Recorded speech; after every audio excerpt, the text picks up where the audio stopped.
네, 5월 15일 목요일 이기자의 모닝뉴스통 진행하는 이기자 이혜진입니다.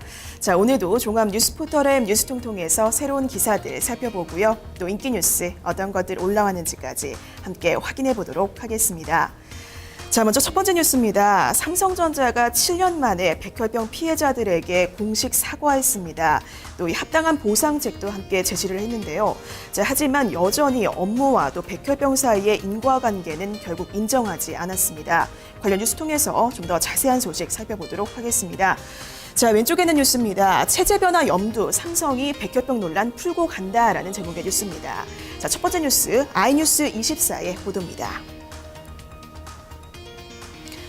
7년여를 끌어온 삼성전자 반도체 사업장의 백혈병 논란이 마침내 종지부를 찍게 됐습니다.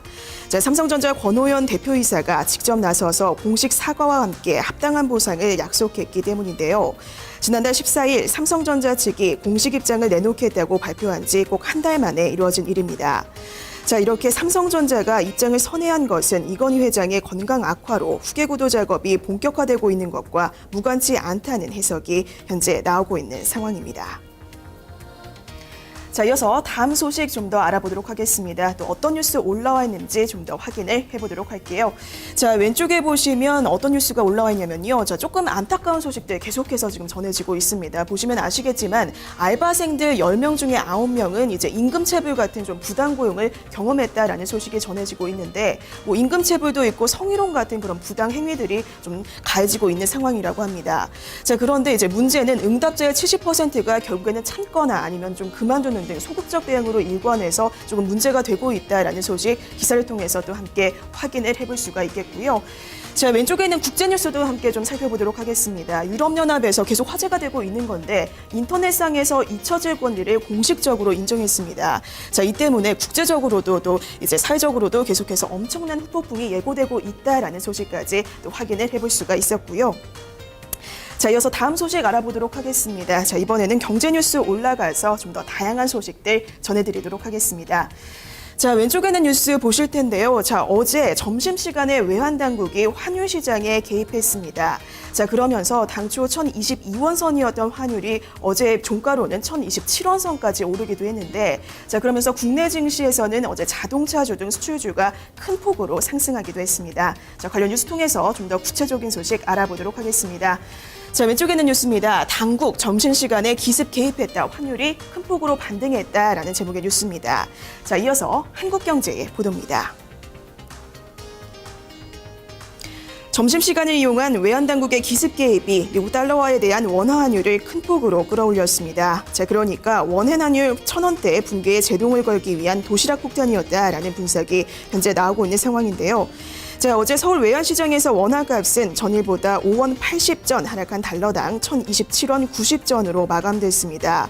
자, 이렇게 원화값 고공행진에 이처럼 강하게 브레이크가 걸린 데에는 외환당국의 강력한 개입이 작용을 했다고 합니다.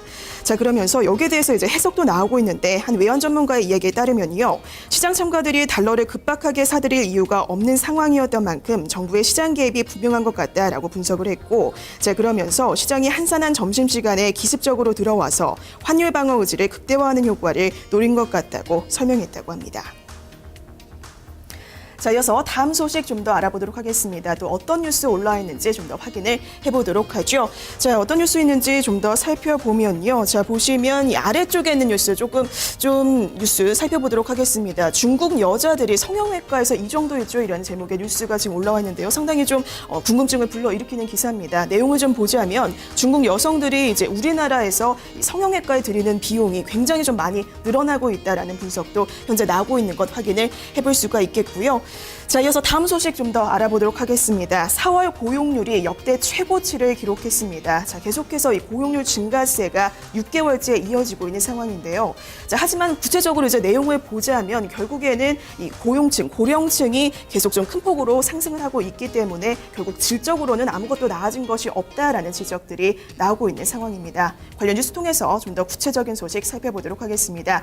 자, 왼쪽에 있는 뉴스입니다. 4월 고용률 65.4%로 역대 최고치. 하지만 청년 실업률은 두 자릿수로 늘었다라는 제목의 뉴스입니다. 자, 이어서 한국경제의 보도입니다. 15세부터 64세까지의 고용률이 65.4%로 역대 최고치를 기록했습니다. 자, 반면에 본격적인 취업 처림에도 청년층 실업률은 다시 두 자릿수로 치솟았다고 하는데요. 자, 보시면 최근 이제 고용률 증가세가 나타나고 있습니다. 또 지난달 전체 고용률 60.6%로 한 해 전보다 0.8%포인트 높아진 수치라고 하는데요.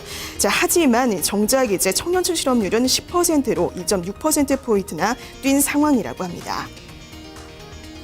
네, 오늘도 이렇게 뉴스통통에서 새로운 기사들 또 인기 뉴스까지 함께 확인해봤습니다. 자, 오늘도 기분 좋게 또 활기차게 하루 시작하시고요. 저는 내일 이 시간에 다시 한번 찾아오도록 하겠습니다. 지금까지 이 기자의 모닝뉴스통 진행하는 이 기자 이혜진이었습니다.